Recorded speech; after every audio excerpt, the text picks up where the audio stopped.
Good evening, everybody. Welcome to our second Emerging Ideas event of 2022. This is our second season. My name is Shannon Watson. I'm the founder and executive director of Majority in the Middle. If this is your first introduction to our group, welcome. The goal of Majority in the Middle is to make our political and civic culture better by identifying ways that partisanship and divisions become the norm. We are asking a lot of questions about why things are the way they are. We're looking for places where division exists and wondering if it really needs to. And we're hosting a space for people who are interested in politics to gather in the middle without blame for being on one side or the other and without being asked to give up their own beliefs and priorities. I have really been looking forward to this conversation. I want to thank you all for joining us.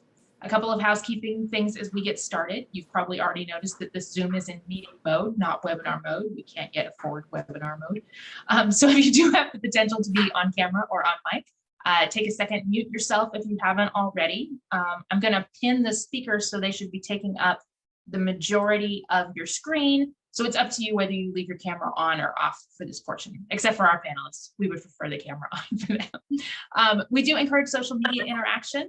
Use hashtag emerging ideas, and I'll share our social handles in the chat in case it's hard to find us. So our moderator has a handful of questions, and then we'll go to the audience Q&A. So if you have a question, it's best to put it in the chat, and then, you know, Tori can call on you, or I can call on you. You can come off mute and ask a question. This event is being recorded and will be available for you viewing on our YouTube page sometime in the near future. Thank you to our volunteer, Joe, for doing that. We have until 7 with our panelists, but as is tradition, we will also be leaving the Zoom room open for up to a half an hour after the event to give the attendees a chance to network or give feedback or continue the discussion. So we will get to it. Our discussion tonight focuses on political campaigns that weren't traditionally successful and what lessons the candidates learned along the way. I really want to commend the 4 people who are joining us. It is not easy to run for office. It is definitely not easy to lose.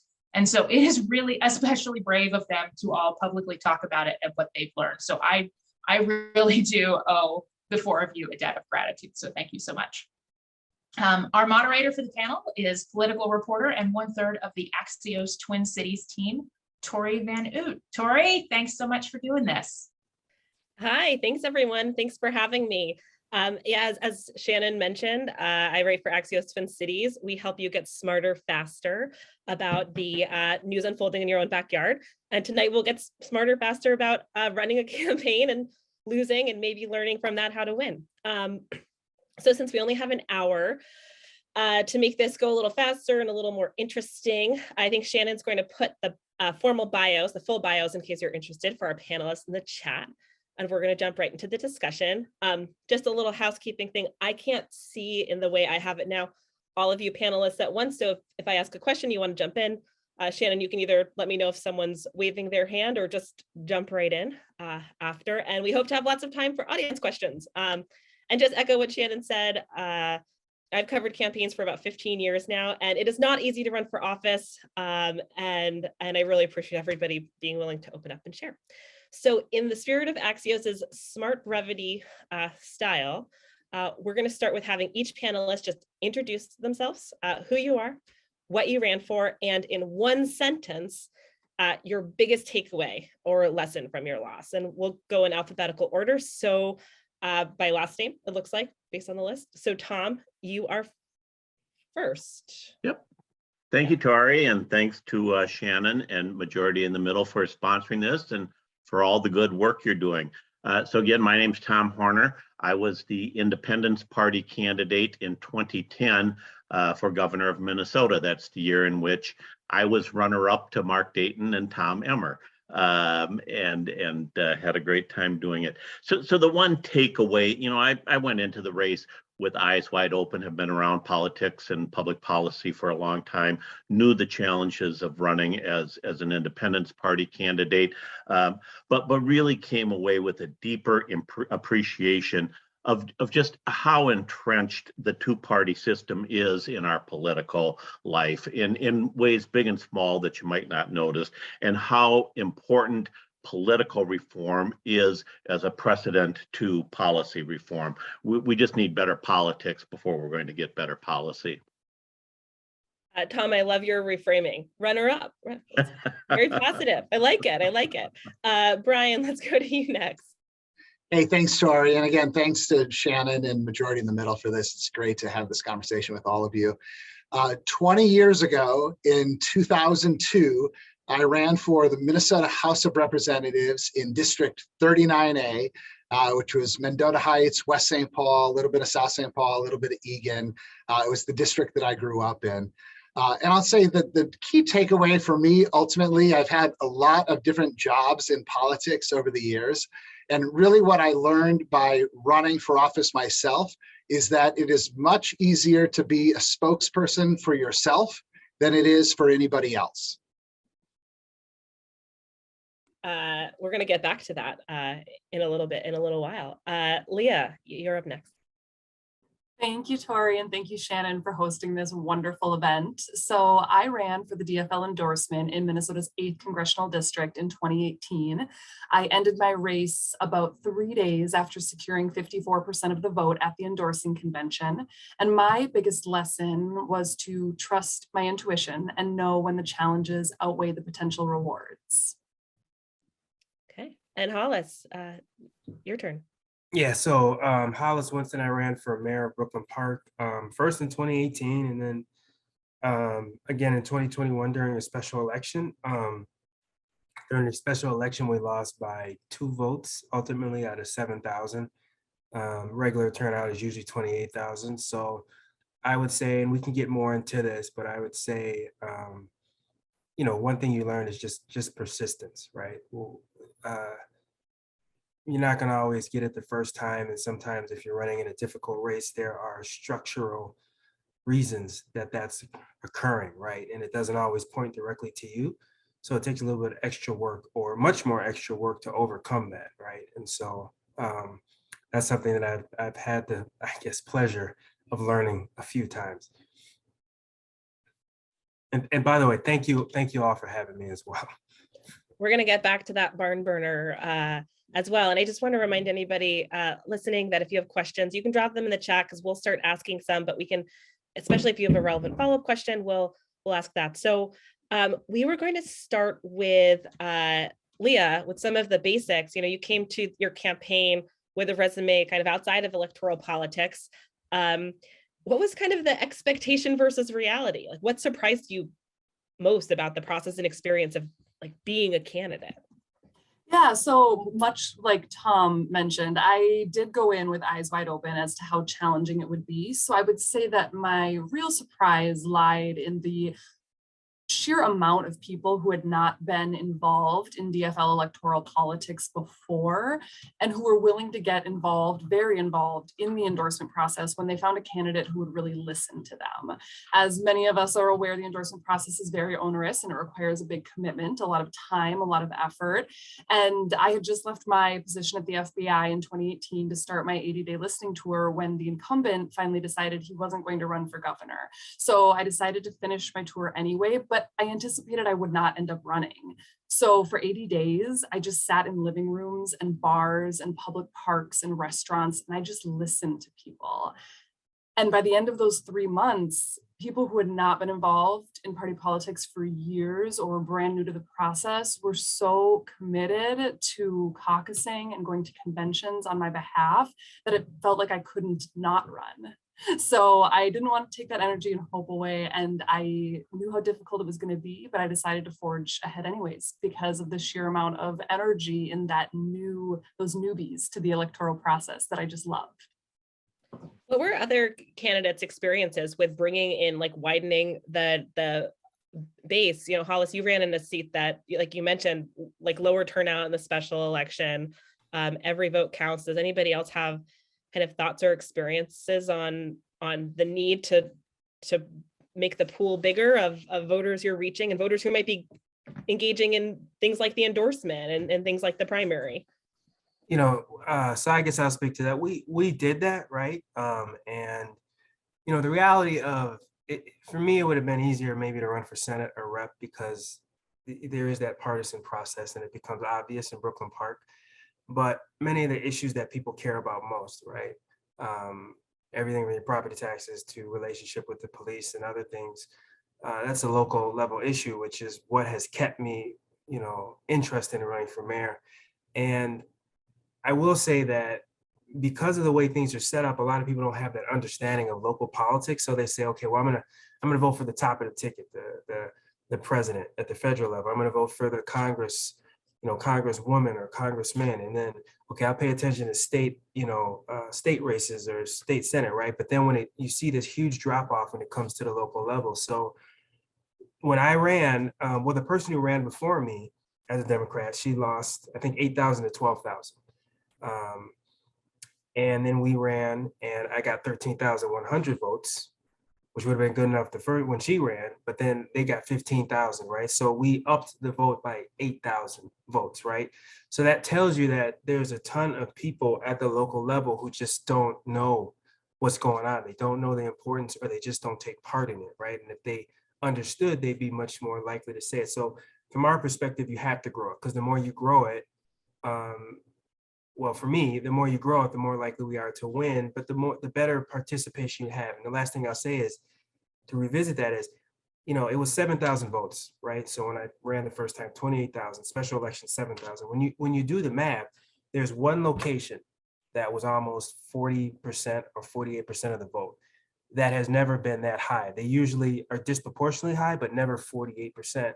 And much more conservative, a lot less diverse area, right? And so that kind of tells us that, yeah, the less people that vote, the less likely we are to win. The more we grow the pool, the more people get involved with their voice, right? So it's not necessarily that big of a loss when you lose by 2, when in a special election, it gets very, very, very conservative, right? Like strong right-wing conservative. So I think that's the difference, is that we're actually moderate, right? But in those special elections, there's a certain demographic that pays attention. And it makes sense. It's very important that we expand that so that everyone can vote. So it's not a small group of people determining, who's running for office. I mean, who's going to win. And you were So endorsed. Tori, Yeah, go ahead, go.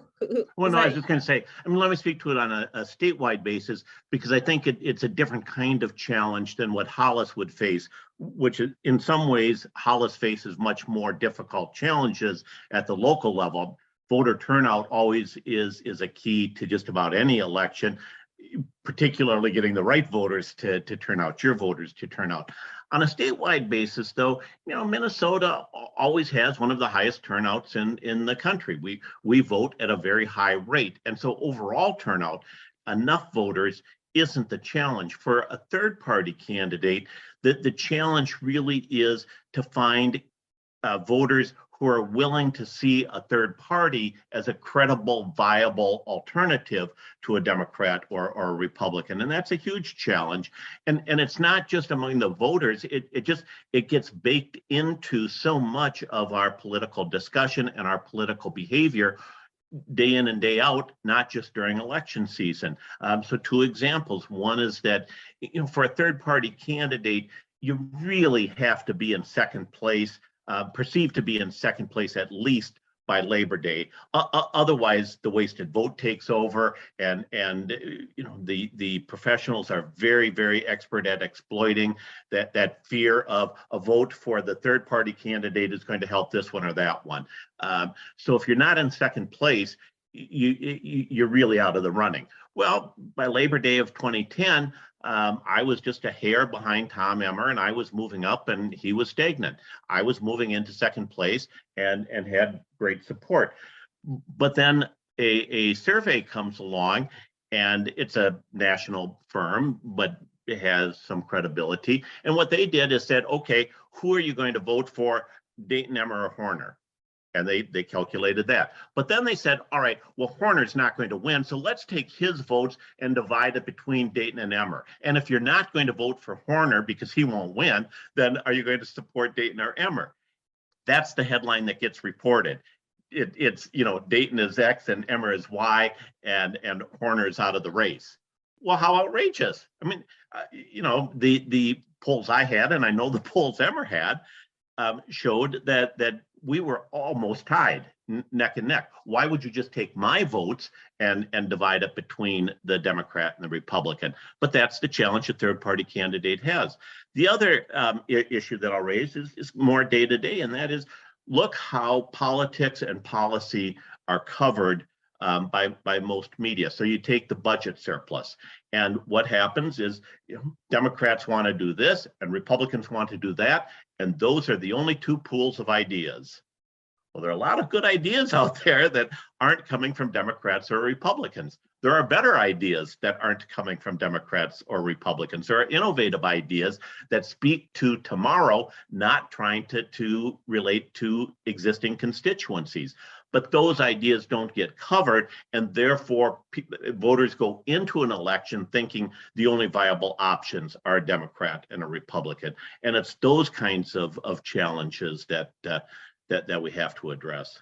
Tom, do you think this election cycle is shaping up any differently on some of those challenges for independent or third party candidates? I mean, we have Andrew Yang is launching a new third party here that might run candidates, sounds like, up and down the ticket. You've got Corey Hepela talking about running as a third party. You've got legal marijuana candidates, likely being in the race again. Are some of those entrenched like barriers you discussed in your intro coming down? And do you think voter sentiment is any different in terms of openness to an independent this year? Maybe, and just by way of disclosure, I have not endorsed anybody in the gubernatorial race. I have had conversations with Corey, just because I think anybody who's willing to put himself out there, I ought to be willing to spend the time to help that candidacy. So I want everybody to be aware of that. I think there might be some advantages, but I think in other ways it is even more difficult. So the advantage, if Andrew Yang can come in and if he can, most importantly, deliver a national fundraising base, well, that's huge, particularly if it can help a forward party candidate raise early money. That would be an enormous asset. But the problem that you have, I know how challenging it was for me, and I was running when there was an open seat. Pawlenty had decided not to seek a third term, and I always thought it would be Dayton and Emmer that I would be facing, but it was an open seat. The incumbent has a huge leg up. That's just a powerful advantage. And one of the oddities that happens is that the more extreme candidates get from Democrats and Republicans, the more the middle actually closes, because then the wasted vote, the fear comes in that a vote for this guy is going to really help that guy. When you look back to 1998, when Jesse Ventura ran, you had two things that don't exist today. One is that you did have a government that was firing on all cylinders, an economy that was going well. Minnesota was at the top of the game, and a lot of people said, maybe we don't need government so much. And secondly, you had Norm Coleman, a former Democrat turned Republican, Skip Humphrey, a very moderate Democrat. And I think a lot of people looked at those two candidates and said, well, if it ends up being Coleman, maybe we move a step or two to the right. If it ends up being Humphrey, we move a step or two to the left. No big deal. Ventura's fun. He's thoughtful. He has a good heart. I can vote for him. That doesn't exist today. And I think that's just such a huge difference. Brian, I want to get into your campaign because we promised to dish on these campaigns. But first, do you have any thoughts from your public affairs consultant hat on what we're talking about here about, the middle lane? Well, it's interesting because by all accounts, you would look at the way that our politics are operating right now and believe there's a lot of room for somebody in the middle. But it's not how the system is built. And so this is what Tom is describing, which is even when you have this highly polarized electorate, those two parties have such structural advantages that it's still really hard for somebody to come down the middle. And I think that ultimately they have to be somebody who just breaks through in a very unexpected way, like Jesse Ventura did, that has a certain amount of celebrity, that has a certain amount of just real authenticity, that where you look at, I mean, the classic Jesse Ventura moment was his debate with Norm and Skip on Almanac, where Norm and Skip are arguing across Jesse Ventura, and he's just kind of sitting back like, look at these two clowns. And that was very different. And it was a moment, again, like Tom was saying, where because of everything else that was happening, a strong economy, all of these things, people thought like, we can take a flyer on that guy. I don't think we have that luxury right now. I don't think people are willing to take a flyer on somebody in the middle because we have a lot of big concerns. And so I think people tend then to kind of go back to their camps. And from my perspective, that's unfortunate. I mean, I'm a centrist Republican, barely a Republican. You know, a lot of people in my party don't even count me anymore. And so I think that it would be great for our system to have a stronger middle, but I'm not sure that we're in a position to do that today. Well, speaking of things that may or may not have broken through, Brian, I saw you tweet that your slogan was expect results in your race, and we love a good slogan. Reporters love a good slogan, especially on Twitter, but like, do these actually matter? You know, did voters say to you, I heard I can expect results from you, or, you know, do consultants and candidates spend too much time trying to be clever when they're coming up with how to like package some of this stuff? Yeah, so, actually, it was funny when I was brainstorming slogans, I originally had demand results as my slogan, but I thought that was not very Minnesotan to demand something. So I went with expect.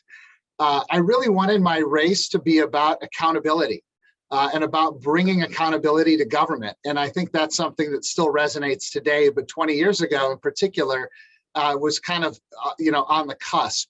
And I can tell you that when I door knocked, people would say that to me, right? They had seen my lawn signs, Brian McClung, expect results. And so I tell them who I was and they say, oh, expect results. So I at least knew that I was getting that kind of feedback. I mean, I door knocked like a maniac because that's really the only thing that you have, when you're running at that level of government, the ability to just go out and meet people at their doors and listen to their concerns. I mean, that's it. That's pretty much the ball game. And so I did hear it from people. I also thought as a first-time candidate, I wanted to have something thematic about my campaign that people could go to. And so they would at least see that on a sign or see that on my brochure and know that's what I was talking about was results and accountability. And so, of course, I didn't win. So it didn't work that great. But it did, I think, help kind of frame up the race in the way that I was trying to do. Leah or Hollis, did you kind of have a similar experience with voters recognizing your, your lawn sign slogans, or as Shannon's mentioning here in the chat, Leah, your motorcycle, kind of something symbolic or iconic about you? Leah, do you have anything to jump in on there? And then we can go to Hollis. Yeah, I mean, I think like Brian said, it's a great conversation starter, right? The reason that I did do the entire 80-day listening tour on my motorcycle was because it's such a conversation starter. I'd be at a gas station in Brainerd filling up and, some guy would come up to me and be like, oh, it's a pretty nice motor. What size you got here? How many cc? And we have this conversation and one thing would lead to another. And we're talking about the small shop he owns down the street and how he's worried about business. And, so having something that breaks through, whether it's a motorcycle or a slogan or something that can just get those conversations started, that is crucial. It's not gimmicky. It is 100% what you need to do to break through, especially to those folks who may be disillusioned and not wanting to turn out to vote. Hollis, do you think that we were talking before the panel started a little bit about like the rise of texting too in campaigns, and people are just so inundated with so much now, so much media. And I'm wondering, especially if you're in a race that might not be as high turnout or high voter awareness, like how much does that like personal connection, those personal touches matter, whether it's door knocking or coming up with, those conversation starters? I mean, the door knocking matters a lot, I think, to what Brian was saying, right? The best way is to have a personal conversation with people. And especially from my angle, right? You talk to a lot of people and they say, well, things are unsafe here. I'm scared in Brooklyn Park. And you say, well, that's the Senate ain't gonna fix that, right? That's something local. And a lot of people it doesn't process that way until you have a conversation with them. And then they say, oh, this election is important for that. I remember that guy who talked to me about that, right? So it is important in terms of people understanding the importance, getting that turnout, right? Getting people involved and engaged, because at that local level, a lot of times people just are not engaged until they're engaged, right? And then once they're engaged, that's it. You have to continue to keep them engaged, right? So I think we doubled down on door knocking, right? It was extremely important in terms of covering that gap. We didn't have like a huge gimmick or everything. It was like, Brooklyn Park that works for all of us, right? But people knew by the end who we were and what we were running for. So I think it's really that personal touch of just talking to people about the issues. I want to get back to endorsements because we touched on that in a minute. But first, I want to pepper in here a question from the chat. And please, again, anybody listening, add your questions in the chat, or you can DM them if you don't want to put them publicly to Shannon, and she can put them in. Aaron Pearson wants to know what folks think of Alaska's new top 4 ranked choice voting model as a way to break down hyper-partisanship. I'm personally not super familiar with that. I know obviously ranked choice, and then I've covered states that do a top 2 party system, but I don't know if any of the panelists have been following that or have thoughts on Yeah, so just in the simplest of terms, Alaska will hold an open primary, so the top finishers, regardless of party, go to the general election, and then it's ranked choice voting in the general election. Let me give you what I think is one of the best arguments for ranked choice voting from Alaska, and that is Senator Murkowski was able to vote to convict President Trump on the second article of impeachment precisely because she knew she could go back to Alaska and still run a credible campaign without being attacked from the right in a way that was defining and a death knell for her candidacy. Now, keep in mind that Murkowski also is a candidate who, in one of her earlier races, won a statewide race as a write-in candidate. Comes from a family with a well-known political name in Alaska, so has a lot of things going for her. But it's key. I mean, you look at ranked choice voting, and it time and again does a couple of things. One, it opens the door to new candidates. Secondly, it creates much more civil, issue-oriented campaigns and conversations among the candidates. And thirdly, near and dear to my heart, it does tend to promote the most moderate candidate. So you look at the mayor of New York, Eric Adams, arguably is the most moderate candidate. You look at Minneapolis, whether you like Jacob Fry or not, in a city that is extremely liberal, Jacob Fry is more to the moderate end of the spectrum. And I think you see that time and again. I think it promotes better campaigns, which leads to better public policy. Does anyone else have thoughts on that? Or does anyone else think that their race might have gone differently if something like this system was in place? Or want to weigh in? I'll give you. I'm not so sure how big a difference it would have made with our campaign, right? But I will say that, I get the idea of ranked choice voting and people wanting to be more moderate. What I will say, I don't think has been talked about much, is that, it's a winner-take-all system in America. It's not a parliamentary system. So that encourages a 2-party system. I think a lot of people don't want to hear that, right? But at the end of the day, you have a moderate, you have someone to the right, you have someone to the left, and another moderate. You're going to end up pairing off because they say, well, how do we get our resources together? Because it's a winner-take-all system. So, I mean, that's one of the first things you go to school for political science and they tell you winner-take-all promotes this type of atmosphere, right? So ranked choice voting can help with that somewhat, right?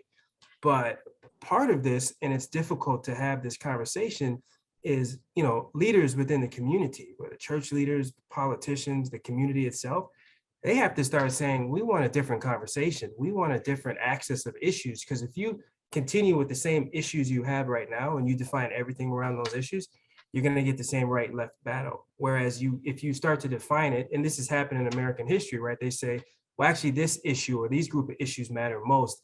And then a new party comes up, then you've got a new party and maybe an older party, but you don't necessarily are never going to really have like this 3, 4, or 5 parties just because of the nature of American politics.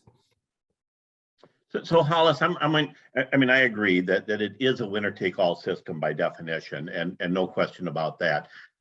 But I also think that we have and have shown in the past, and I hope have the potential in the future to be a system where the best idea takes all, and where good ideas from candidates, regardless of whether they're Democratic or Republican or Green or Independent or Forward or whatever, that a good idea sold to the public, backed by the public, can prevail, even in a hyper-partisan environment. And I think ranked choice voting does elevate that. So I saw in the chat, Mike McGuire asked, would I have won a statewide race had ranked choice voting been in place?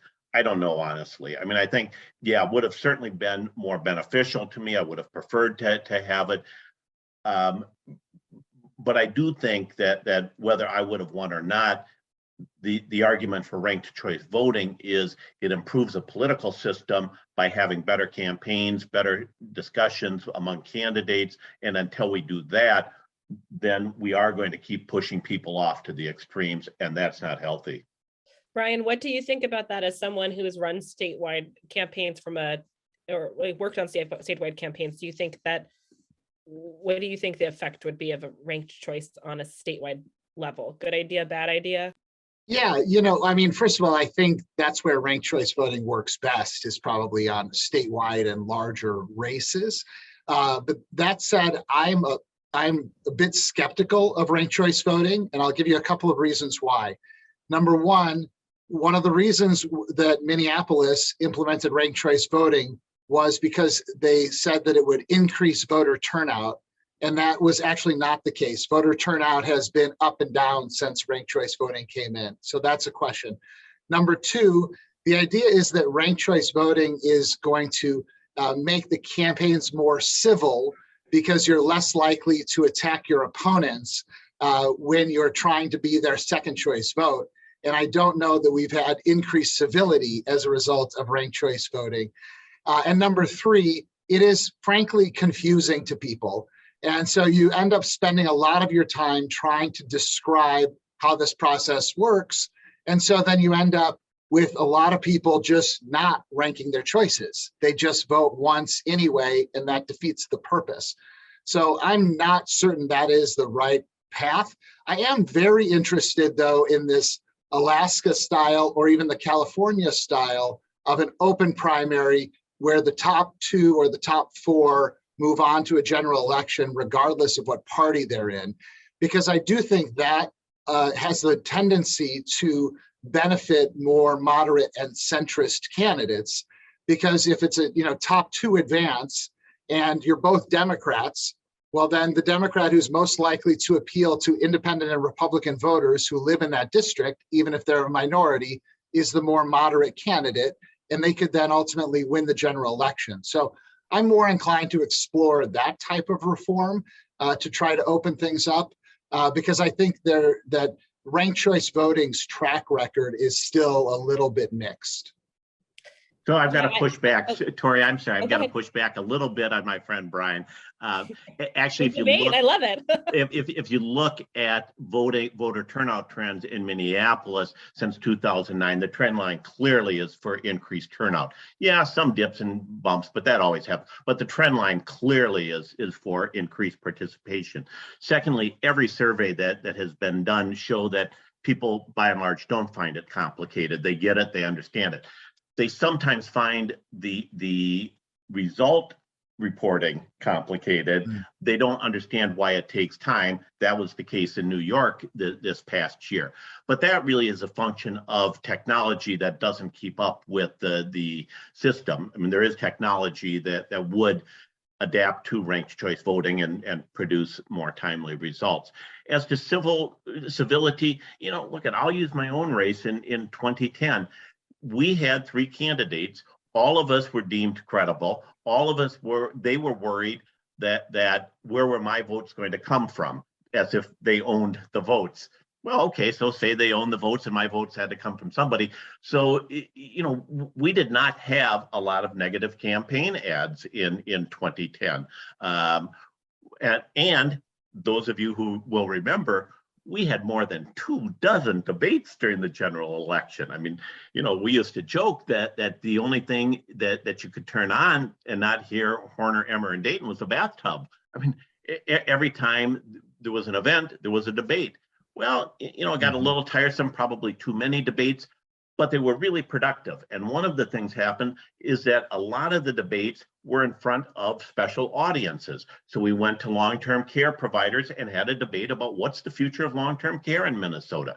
We went to law enforcement, we went to business groups and had debates about their issues, and they were substantive. We were the only campaign up to that point where all three candidates produced very specific state budgets as candidates. That's amazing. I think that is a function of the kind of environment that ranked choice voting creates.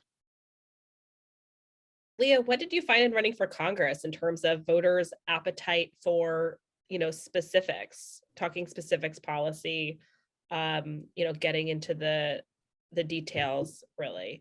Were you able to break through some of the other noise, or? Yeah, absolutely. I think that in general, Minnesotans tend to really like to dig into the policy.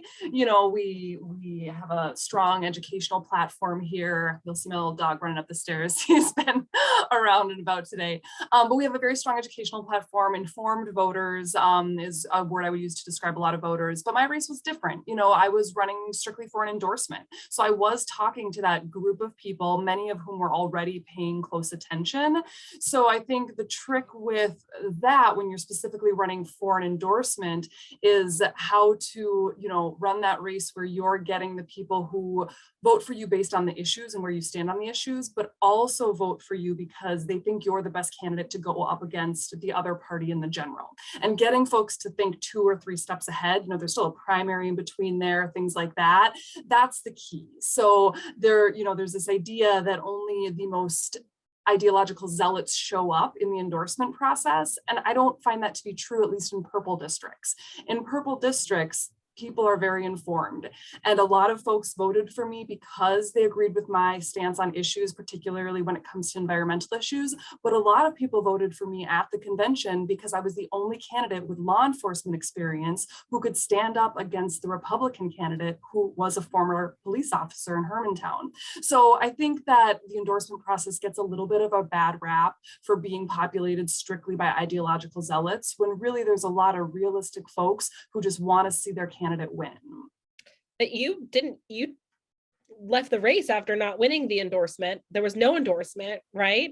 And you still think that the endorsement process is a worthy process, or do you think that it holds too much power or sway in these elections versus having everybody go on to the primary?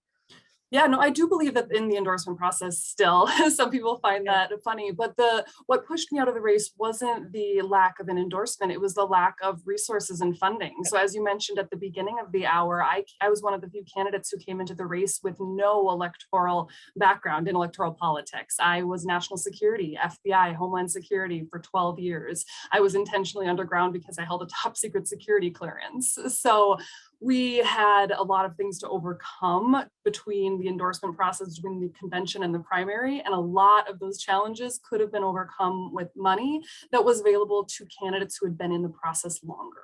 So were you surprised by that, how much time and money it took to raise money? Absolutely. Absolutely. I mean, I think that, one of the folks I talked to when I was deciding whether to stay in or not was Betty McClung, and she had won her first race strictly based on raising enough money to get through the convention. And that was our whole focus, is let's just raise enough money to get through the convention. As long as we can get that endorsement, it doesn't matter. We'll have the party support, we'll have the recognition, we'll be able to go forward from there. We didn't raise enough money for a primary, and a primary, especially in a district as large as the 8th with 2 major media markets, it's difficult to prevail. Brian, how much money did you have to raise back in 2002 to run for state house? I mean, was this an issue even then, or has it gotten even harder for legislative candidates since you ran that money threshold you have to hit? Most legislative candidates abide by the voluntary spending caps. And you're incentivized to do that because you get, if you are, the Republican or Democratic or major party candidate, you get a piece of money from the state, and you're also eligible for that $50 per person political contribution refund. So you really want to abide by those caps because you get $50 back for everybody, right? Like all of your friends and family give you $50, it's free. So, The cap, I think when I ran was like $36,000. Okay. And I raised it, right? Like I raised and spent the maximum allowable, which was actually more than my opponent raised and spent, even though he was a 14-year incumbent and the House DFL leader, but he was the House DFL leader, right? So he was out helping other candidates and trying to not worry about his home district, although hopefully I made him worry just a small amount by the end. And so that was one of my proudest things, was that I fully funded the campaign that I wanted to run. You know, what that means is then you can spend money on your lawn signs, on your stickers, on, you know, probably 6 or 7 direct mail pieces, maybe a little bit of paid phone advertising. And that's it. And you know what? That's enough. Like, we do not need to have people spending, you know, $200,000 on a state house race. And we don't generally, the candidates themselves, what we have now that's different than 20 years ago are massive outside groups that do spend, you know, $1 million or more on a state legislative race. And that has really fundamentally changed how these races go. Yeah, we ran in Axios a couple of weeks ago. I'll find it and put it in the chat if I can, a graph that actually shows legislative candidate spending versus independent expenditure spending over the years. And you just see the 2 bars reverse. It's a complete reversal. And you raise an interesting point. I'm wondering what others think about the roles. What do you experience in terms of outside spending in your races? Hollis, I'm trying to remember, was there a lot of outside spending in the mayoral rate special election or your earlier election, or no? No, I think yeah. You know, the first time I ran, it was not, and the second time we just raised. There was not a lot of outside spending just because it's local, and I think a lot of folks get involved with that. Unfortunately, right, and I agree. You know, I try to be more centrist in my approach too, but that, you know, conservative, liberal, right, or who, you know, GOP versus Dems, because you want to control the House, you want to control the Senate, right? So people kind of think of, if I'm going to write a check, I'm going to write to affect that specific equilibrium. So all the dollars kind of just go to that during an election. So we went into family, friends, network, all that stuff, and raised a good amount. I think the person I ran against did the same thing, but we're not getting like a ton of outside spending because these big issues, you know, those big statewide issues just don't hit us at the local level. It's very different, and spending won't affect them there the same way. Even though I will say, and I hate to say this, you know, I do think conservatives do sometimes do a better job of saying, okay, well, at the state level, we're going to play ball. We're going to do at the federal level as well. But at the local level, we're going to just quietly invest in candidates so that we have a very strong bench going forward, right? So I do think that's somewhere that, Democrats could improve in terms of basically saying, okay, we understand these local issues. We've invested in a lot in it so we do understand it. So we do have a bench for down the road. So that is something that in the past we've been outflanked on. I think we're getting better at that. We just don't see the dollars. And you were the DFL endorsed candidate, right? Even though it was a nonpartisan race, and you had backing of a ton of, I just remember the photos, like legislative DFL leaders out door knocking for you, and doing fundraisers and things like that. Do you think that helped or hurt ultimately? I mean, you mentioned earlier that you saw what you thought was maybe a more conservative part of the city turning out in higher numbers. Like, what did you think the role the endorsement had in the nonpartisan race for you? So for me, I don't really look at it that way. I kind of say, I try to be upfront. I say, listen, I want people to know what I am, right? Let me lead with what I am, right? And so you can call me a Democrat, but I get to define what type of Democrat that is. I'm a businessman, and, you know, I do things a little bit differently. So I get the right to define that. I don't know if it so much got the other side out as much as the people viewed that race as, this is going to be a big change in our city in terms of maybe having a person of color, or maybe having somebody that just has, you know, a different approach to things that we're just not used to. But I do think it helped in terms of people saying, well, at least we know exactly where he stands. And I'll say this, it may not feel that way, but if you had somebody lose by 4,000, the Democrat who ran before me lost by 4,000, then you cut it in half to 2,000 the first time you run, then you cut it down to 2. It's hard to say it's not making a difference, right? You just didn't get there the first 2 times, right? So the trend is going in the right direction. It's a tough nut to crack. Yeah, not to open the wound here, but how did that feel? I mean, you hear people say every vote counts, right? And at one point, it was even 1 vote between the 2 of you. How did that feel when you saw those results? Was it like, we should have knocked 1 more door? Or I just can't believe this, like calling your mom, your sister, make sure they all showed up? Like, who didn't go to the polls today? Yeah, so my parents are in Arizona. I did think about telling them to. So you couldn't blame them. Okay. I can't. I should. You guys need to have a residence here for next time. Yeah. But it was difficult, right? Because initially we got the thing and it said you won, then it flipped, right? And then it flipped to -1, then -2 when we took it to, we went through the whole recount process. I think for me, you try to look at this stuff in a positive manner. And spiritually for me, there's some data that we looked at, and I'm not finna to talk about it right now. But I will say that we looked at some data and we said, maybe it's a good thing we didn't win this time, because if we had won, we wouldn't have seen that data. And that data does matter in terms of who we want to run as and who we want to be. So it showed us an opportunity. And I think that's part of the persistence piece that I was talking about, is when you get knocked down, right? You have to find another way. You got to find a better way. So whether I run or someone else has run, there is that new piece of information out there. And there's the fact that whoever runs, they can't say, well, we knocked it out the park. You say, no, it's a 2 vote difference, right? Things have changed. So there's some unfinished business in terms of what's going on within the city. So it hurt, the day of, but it was also there's not always something more you can do. Sometimes things just take time. Yeah. Brian, are there things you learned from losing that you were able to apply to, like, lessons or takeaways that you've applied to your, working on campaigns all the way up and down the ballot here, like fundamental truths that you've learned? Yeah, I think the real fundamental truth you learn when you're running yourself is just how important it is to be authentic. And there's just no substitute. Leah was talking about, the time on her motorcycle and talking to people. And, Tom had this authentic position as like a thoughtful, serious candidate.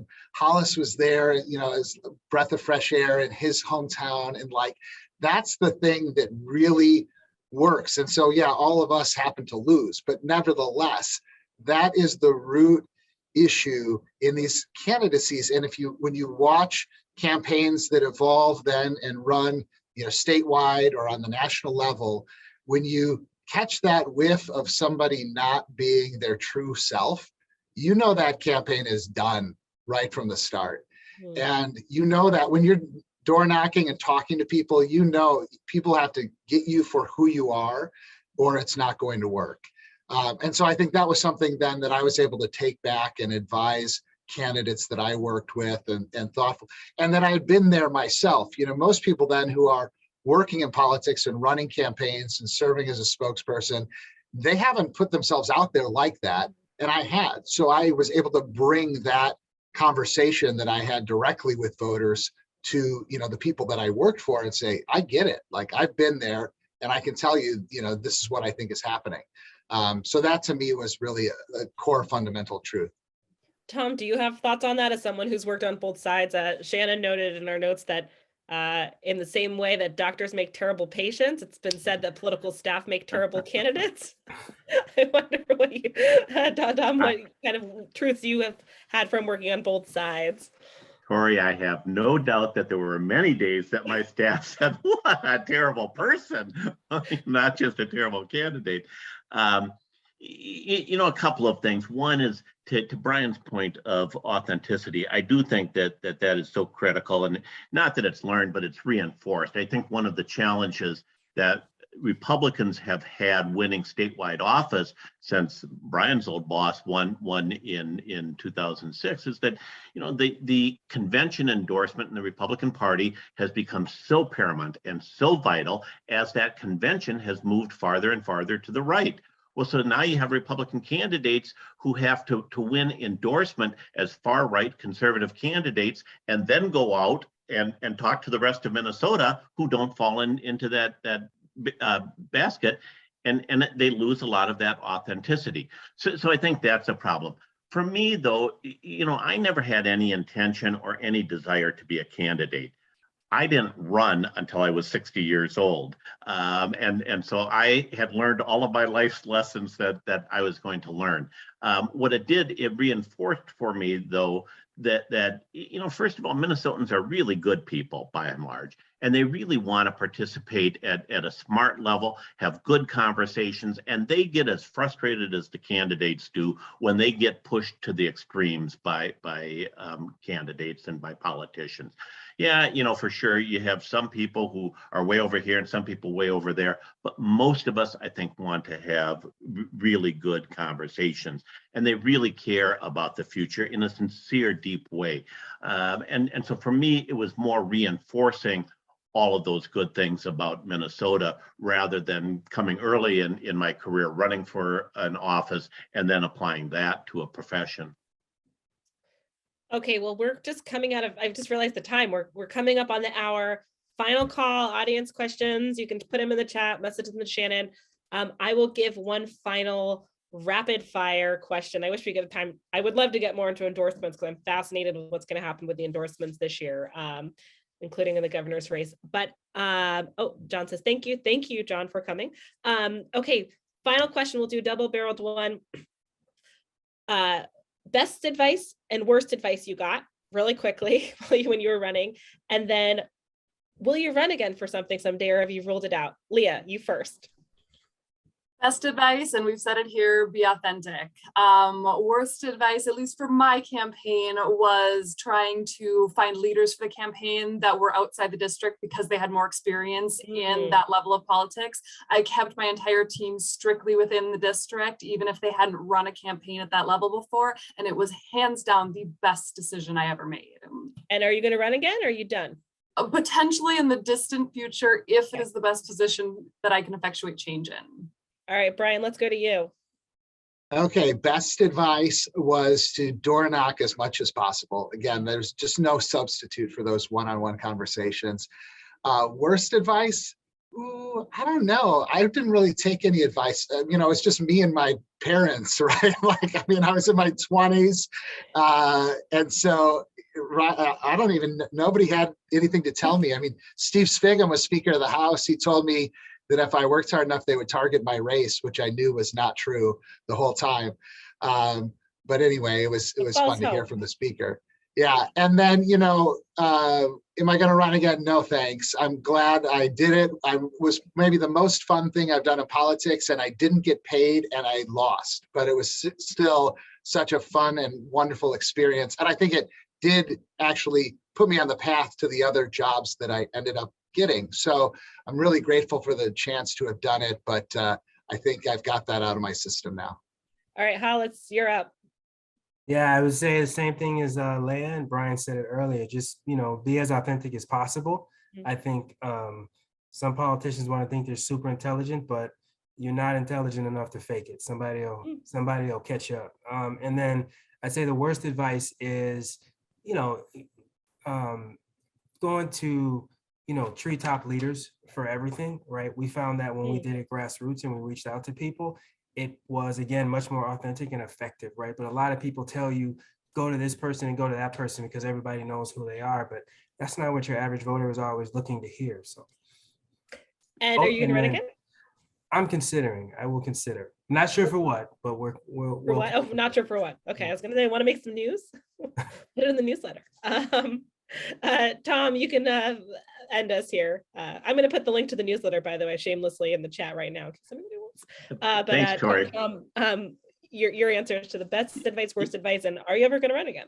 Yeah, I think everybody I would expect would agree with me that Minnesotans are just so generous in a thoughtful, helpful way with their advice. And candidates, politicians at the most senior levels who have run so willing to open up and talk about their experience. So the best advice I had was on a very practical level from Roger Moe.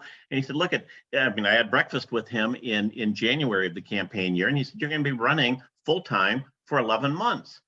That's a lot of work, and there's no rest. It's 7 days a week. It's 6 in the morning until 10, 11, 12 o'clock at night. You've got to discipline yourself every couple of weeks to take a day or two off, because what happens is you don't get so physically tired. The adrenaline kicks in and you can go forever, but you get mentally tired, and that's when you give stupid answers to smart questions, and get yourself in trouble. So just have the discipline to take some time off. Like the others, I don't think I got any really bad advice. I went into it like the others with the idea of being myself and saying the things that I wanted to say and talking about the issues that were important to me and I thought important to a lot of Minnesotans. And so I loved my campaign year. As Brian said, in a career that I've been blessed to have interesting jobs with interesting people, that was one of my favorite years. Would I run again? Every so often, I think this year in particular, given the slate of gubernatorial candidates on the Republican side, I think it would be a hell of a lot of fun and a great opportunity to jump in the race, go back to my roots as a moderate Republican, a Dave Dernberger, Arnie Carlson Republican, and run for governor, knowing that I'd only have to do it until August 9th because I could never win a primary that way. But what a platform I'd have from now until August 9th. And then my very smart wife says, yeah, but look at all those lovely days that you'd missed at the lake with your darling granddaughters. I say, yeah, you're right. That's more fun. So probably not. All right, lake for now. That was such a good question. We should have started with that one. All right, well, thank you everybody. This was really fun. I wish we had time to dig into more of this. Want to be respectful of everyone's time, so I will kick it off to Shannon to close us out. But panelists, thank you for being so open and sharing your thoughts, and I hope everybody enjoyed the discussion. Thank you. Yeah, let me Thank echo you. that. I loved this. This was fabulous. And I wish we could do another hour, and maybe we will someday. We'll just bring the whole panel back. We'll talk about something else, not about yourselves. So I did put something in the chat, and it's not news, it's not breaking news. But I did put the link to our next emerging events event or emerging ideas event in the chat. This is going to be a conversation with editorial editors about commentary and the opinion pages and how they decide what gets published.